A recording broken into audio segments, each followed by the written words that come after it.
So it looks like the YouTube algorithm has decided to pull me out of retirement. For those of you who don't know, about 3 months ago I uploaded a video about building a dactyl menu form keyboard. The only reason I made this video is because I filmed the build process with the intention of making a video and had those files sitting on my phone taking up space for a couple of months. And by the time it got to the end of the build, I had kind of lost interest in making a video. So I slapped the clips together, put on a voiceover and said, yeah, that justifies the use of space. And for some reason, the algorithm picked that one up and spread it around the internet and gave it views. And that bugs me because it's not a finished video. There's a lot of things in that video that I wish I'd covered. And so I'm going to cover them today. I just want to start off by clarifying that I really like clicky keyboards. Like, the keyboard I use on this computer here at home is an IBM Model M. These things were built in the 90s, and from what I can tell, they're like the grandfather of all mechanical keyboards. They're also the loudest of all mechanical keyboards. This thing keeps people up at night, and probably wakes up the neighbors as well. To the extent that I actually have a backup keyboard that I pull out if anyone is actually bothered by the noise. But I keep it around because it is so satisfying to use. And if you ever get yourself a chance to type on one of these things, do it. They're amazing and I don't ever want to get rid of this. However, the dactyl menu form was built because I needed a keyboard for work, and that's why I chose really quiet key switches. I still went with the most tactile clicky ones I could get, but they are silent. Because if I chose loud key switches, I'd effectively built a pair of steel-plated nunchucks that my co-workers could use to bash my head in. Speaking of the steel plates, I thought it would be good to get a bit of closure on their story, because the last video didn't actually cover any of the process in putting them onto the keyboard. And there was a bit of a process. Because I got it cut at 5 mils thick, I couldn't find any screws that had a low-profile head and would fit all the way through the steel plate. So I had to go out and buy a very expensive tool bit that would countersink the bottom of the base plate so that I could put in shorter screws and hold the whole thing together. On top of that, because the steel plates weighed so much more than the recommended acrylic, I was worried that the heat set inserts that I used to thread the screws into would come out the second I tried to pick up this keyboard. And so I was very nervous the first time I picked it up, just waiting for it to drop. But it hasn't, it's held on. If I could have remodeled it, I definitely would have put more screws in because it does feel like it's just holding on, but so far so good, nothing's come loose. However, if I was building this keyboard again, I would definitely go with 3 mil steel because 5 mil thick steel is just way too much. The keyboard halves are so heavy, it's unreal. It cost more and I had troubles with the thickness anyway. I had to cut down to get the screws through. So definitely, if you're building this yourself, don't get 5 mil thick steel. No matter how much the guys try and push it on you, just stick with the 3 mil thick. That said, I still stick with the decision to go with stainless steel because it just looks so damn cool. Let's talk about key maps. This keyboard is obviously quite funky, which means that there are a lot of options in terms of how you want to map the keys.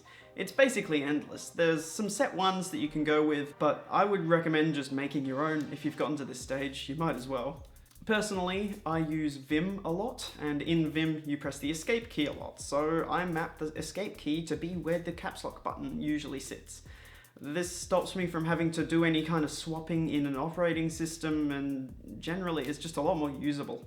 Obviously, all of the buttons with letters and numbers on them are mapped just to themselves because I'm not crazy. I didn't change key maps to Dvorak just because I don't want to lose the ability to type on an old QWERTY keyboard.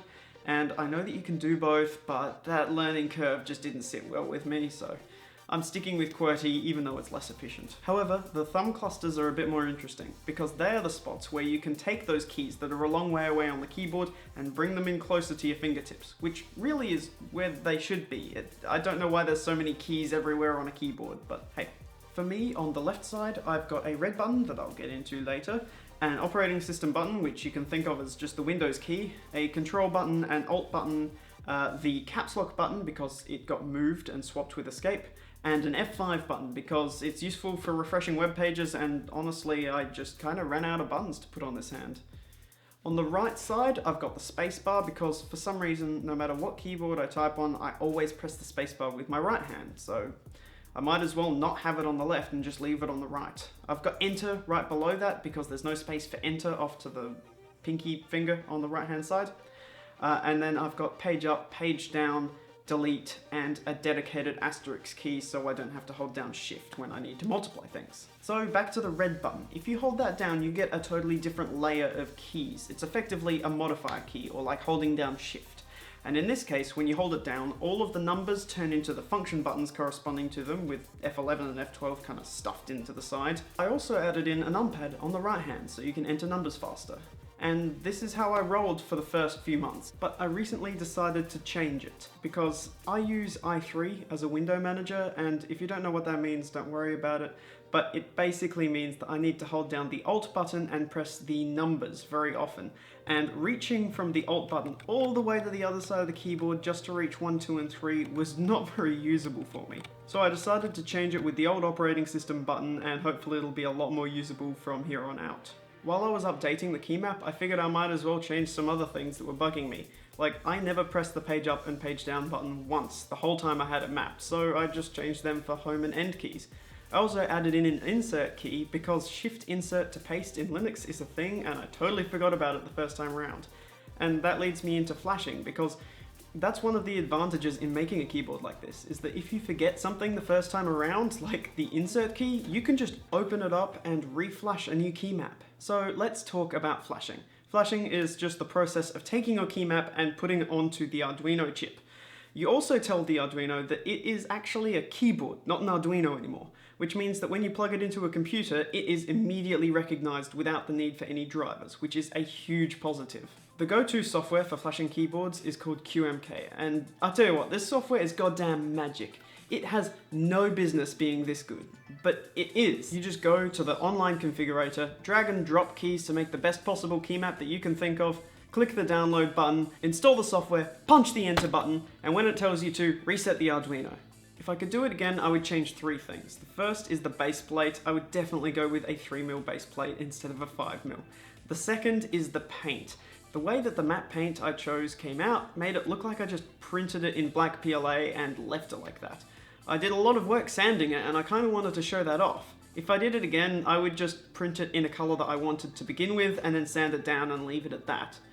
The last thing I would change is the keycaps, and this is something I can change. The keycaps on the thumb cluster are very bland and non-descriptive. It means that I actually forget what some of the buttons are and then just don't use them. Maybe I would have used page up and page down if I remembered that they existed. Luckily for me, Pimp My Keyboard, who I ordered from originally, have a system where you can buy individual keys with specific pictograms on them. And yeah, that about does it for this video. I think I owe a thanks to the YouTube algorithm for getting me off my arse to make this video. I've put a link to the previous one up in the corner there if you really want to go see it.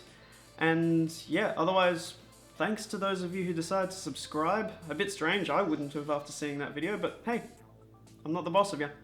I will be making more videos, but I have no idea what on. Who does?